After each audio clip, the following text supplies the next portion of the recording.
Bismillahirrohmanirrohim. Assalamualaikum warahmatullahi wabarakatuh.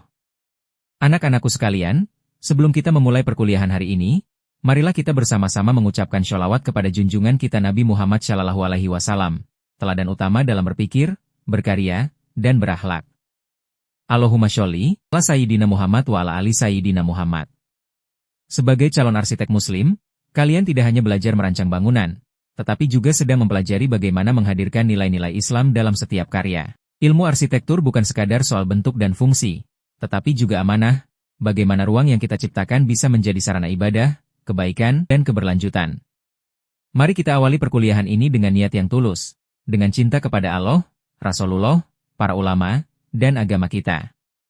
Semoga setiap pengetahuan yang kita pelajari hari ini menjadi bagian dari jalan menuju ridhonya dan membawa keberkahan bagi kehidupan kita dan umat. Dalam paradigma Twin Tower of Knowledge GUIN Sunan Ampel, agama dan ilmu arsitektur bukan dua kutub yang terpisah, melainkan dua menara yang saling menopang menuju puncak kebenaran.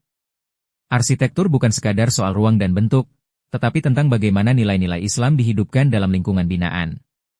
Setiap desain, tata ruang, dan cahaya yang kita rancang adalah wujud kesadaran spiritual, usaha mengharmoni antara estetika, fungsi, dan tauhid. Disinilah arsitek muslim berperan. Bukan hanya membangun tempat tinggal manusia, tetapi juga menata ruang yang menghidupkan kesadaran ilahi. Sebagai arsitek muslim, kita perlu sadar bahwa arsitektur bukan hanya tentang bentuk dan fungsi, tapi juga tentang nilai spiritual. Dalam Islam, manusia adalah khalifah di bumi, pemegang amanah untuk menjaga dan merawat alam, bukan merusaknya. Lingkungan bukan sekadar tempat tinggal, tapi bagian dari ciptaan Allah yang harus kita rawat dengan rasa dan kasih sayang. Ketika manusia kehilangan tanggung jawab spiritualnya, kerusakan pun muncul, sebagaimana diingatkan dalam Al-Quran bahwa kerusakan di darat dan laut berasal dari ulah tangan manusia. Karena itu, pembangunan dalam Islam harus pro-alam dan berlandaskan prinsip tawazun, keseimbangan. Arsitektur yang Islami adalah arsitektur yang selaras alam, tidak berlebihan, dan menjaga harmoni kehidupan. Itulah makna sejati menjadi arsitek muslim, bukan sekadar merancang bangunan, tapi menjaga bumi sebagai wujud amanah dari Allah Subhanahu wa Ta'ala. Kalau tadi kita sudah membahas bagaimana Islam menempatkan manusia sebagai khalifah di bumi, maka sekarang kita bahas bagaimana nilai-nilai Islam itu bisa diterapkan dalam pengelolaan lingkungan binaan. Jauh sebelum konsep sustainability dan green building dikenal dunia modern, Islam sebenarnya sudah lebih dulu memberikan panduan hidup yang berkelanjutan. Prinsip dasarnya adalah tawazun, seimbangan. Dalam mendesain dan membangun, kita tidak boleh hanya memikirkan bentuk dan efisiensi, tapi juga keseimbangan ekologis dan sosial. Jangan sampai karya kita justru merusak alam atau menyingkirkan manusia dari ruang hidupnya. Islam juga mengajarkan etika dan estetika ruang. Keindahan bukan hanya soal visual, tapi juga ritual. Desain yang baik adalah yang menenangkan, menumbuhkan rasa syukur, dan mengingatkan kita pada Sang Pencipta. Dan tentu, kebersihan adalah bagian dari iman. Menjaga kebersihan rumah, kampus, taman, dan kota berarti kita sedang menjalankan perintah agama.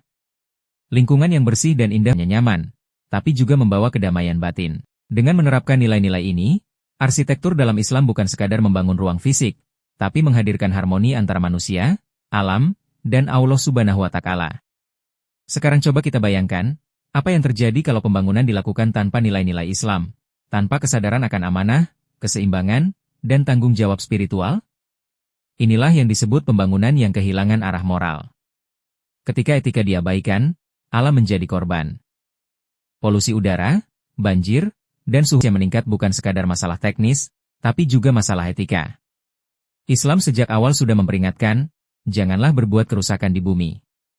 Tapi ketika manusia lupa pada amanah itu, rusaklah bukan hanya lingkungan, tapi juga tatanan sosial dan spiritualnya. Perilaku yang jauh dari nilai tauhid membuat alam diperlakukan hanya sebagai objek eksploitasi, bukan titipan Allah. Kota-kota modern yang penuh asap dan kehilangan ruang spiritual adalah bukti hilangnya tawazun, keseimbangan yang diajarkan Islam. Kalau kita ingin membangun kota yang berkelanjutan, maka jawabannya sederhana, kembalilah kepada nilai-nilai Islam. Karena di sanalah letak keseimbangan antara kemajuan dan keberkahan. Pariwisata halal bukan sekadar soal hotel tanpa alkohol atau makanan bersertifikat halal. Lebih dari itu, ia membawa nilai-nilai Islam yang menumbuhkan kesadaran ekologis. Seorang wisatawan muslim sejati tidak hanya berlibur untuk bersenang-senang, tetapi juga menjaga amanah Allah dalam bentuk kepedulian terhadap alam, tidak membuang sampah sembarangan, menjaga pantai, dan menghormati lingkungan sekitar. Melalui pendekatan norm activation model, kita memahami bahwa nilai dan etika Islam mampu menggerakkan perilaku ramah lingkungan secara sukarela. Indonesia menjadi contoh nyata. Selain menjadi destinasi wisata halal terdepan di dunia, kita juga menunjukkan bahwa kenyamanan spiritual bisa berjalan seiring dengan kelestarian lingkungan. Dengan demikian, pariwisata halal bukan hanya tentang syariat, tapi juga tentang sustainability, sebuah model pariwisata berkelanjutan yang tumbuh dari nilai-nilai keagamaan Islam. Dalam Islam, prinsip arsitektur hijau sebenarnya bukan hal baru. Sejak awal, Al-Quran sudah menegaskan pentingnya pembangunan yang tidak merusak bumi, seperti dalam Quran Surat Al-Baqarah ayat 11-12. Ayat ini mengingatkan kita, tidak semua pembangunan yang disebut perbaikan benar-benar membaikan. Jika tidak memperhatikan keseimbangan alam, justru bisa menjadi sumber kerusakan. Karena itu, arsitektur dalam Islam harus selaras dengan alam, memanfaatkan cahaya alami, udara, dan sumber daya dengan bijak. Prinsip ini sudah dipraktikkan sejak lama, seperti pada masjid-masjid di Madinah dan Andalusia yang memadukan air, cahaya, dan ruang terbuka. Semua itu menunjukkan bahwa keberlanjutan bukan konsep modern semata, tapi bagian dari warisan spiritual Islam yang menghargai keseimbangan dan keindahan ciptaan Allah. Dalam Islam, prinsip arsitektur hijau sebenarnya bukan hal baru. Sejak awal, Al-Quran sudah menegaskan pentingnya pembangunan yang tidak merusak bumi, seperti dalam Quran Surat Al-Baqarah ayat 11-12. Ayat ini mengingatkan kita, tidak semua pembangunan yang disebut perbaikan benar-benar membaikan. Jika tidak memperhatikan keseimbangan alam, justru bisa menjadi sumber kerusakan. Karena itu, arsitektur dalam Islam harus selaras dengan alam, memanfaatkan cahaya alami, udara, dan sumber daya dengan bijak. Prinsip ini sudah dipraktikkan sejak lama, seperti pada masjid-masjid di Madinah dan Andalusia yang memadukan air, cahaya, dan ruang terbuka. Semua itu menunjukkan bahwa keberlanjutan bukan konsep modern semata, tapi bagian dari warisan spiritual Islam yang menghargai keseimbangan dan keindahan ciptaan Allah. Mahasiswa, dalam perkuliahan ini kita belajar bagaimana nilai-nilai Islam bisa diintegrasikan ke dalam kebijakan dan praktik lingkungan, khususnya dalam konteks arsitektur.